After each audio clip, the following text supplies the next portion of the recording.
Inside India के एक और एपिसोड में आपका स्वागत है। दोस्तों, मैं आपसे सिर्फ एक सवाल पूछना चाहूँगा।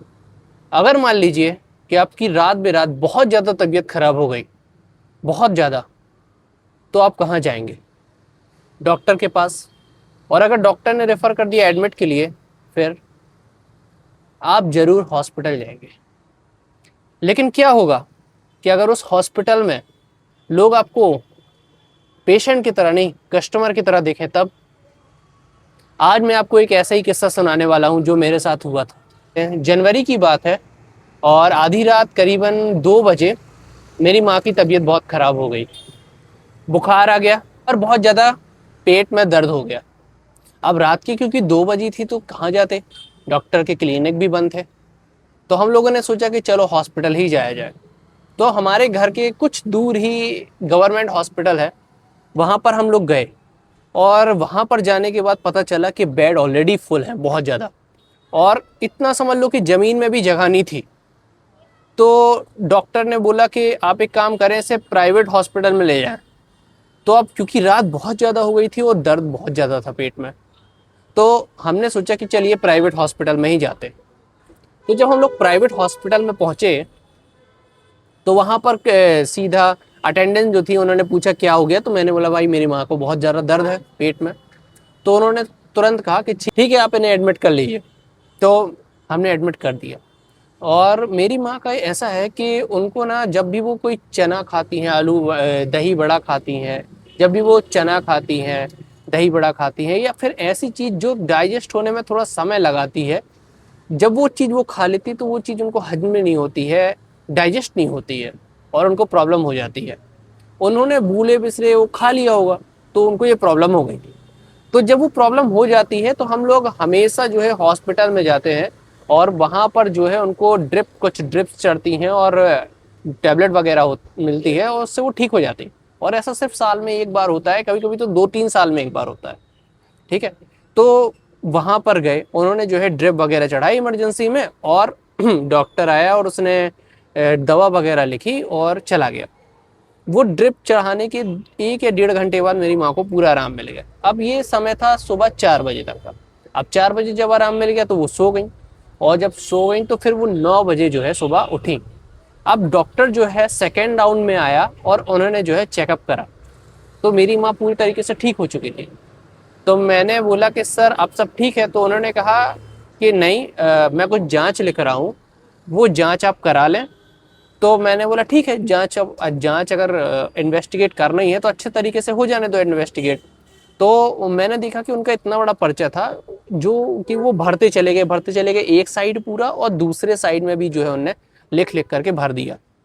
तो मैंने सोचा कि शायद किसी टेस्ट की स्पेलिंग बहुत बड़ी होगी या फिर ऐसे टेस्ट होंगे जैसे ब्लड टेस्ट हो गया, सोनोग्राफी हो गया, ऐसी टेस्ट होंगे। लेकिन उन्होंने, जब मैंने उनका पर्चा देखा तो उसमें उन्होंने एमआरआई लिखा हुआ था, सीटी स्कैन लिखा हुआ था, एलएफटी हो गया, और इसके साथ में ब्लड टेस्ट हो गया, इसके साथ सोनोग्राफी हो गया, इसके साथ इको हो गया। तो मैंने बोला सर इतना सारा टेस्ट, तो फिर कहते हैं कि वो कहते हैं कि डॉक्टर तुम हो कि मैं? तो मैंने बोला सर आप ही हैं। तो उन्होंने कहा ठीक है, तो बस जो मैंने करा है वो कर दो। ठीक है।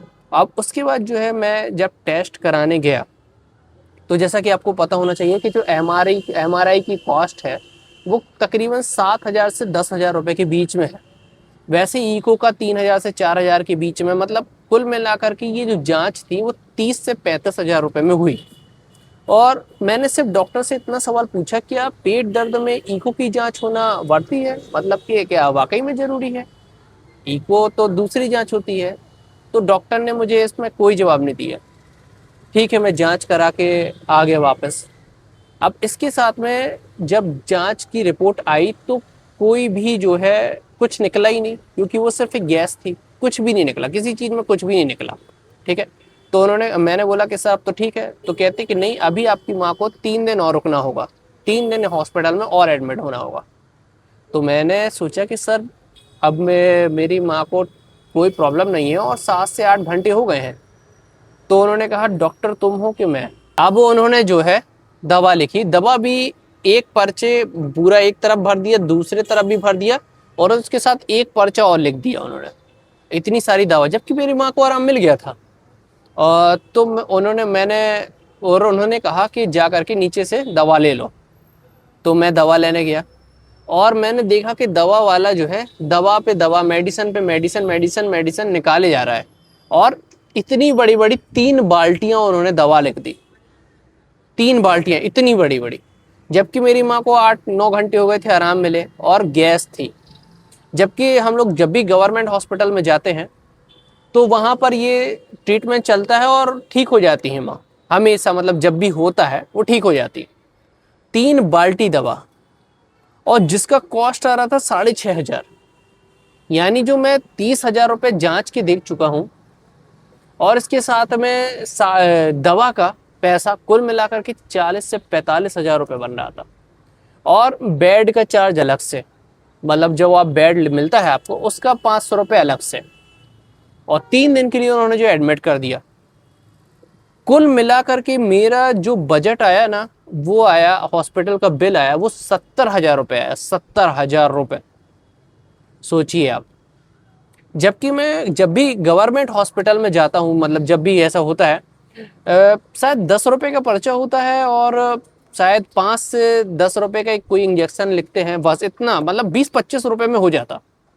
और वहाँ पे 65-70,000, इतना इतना।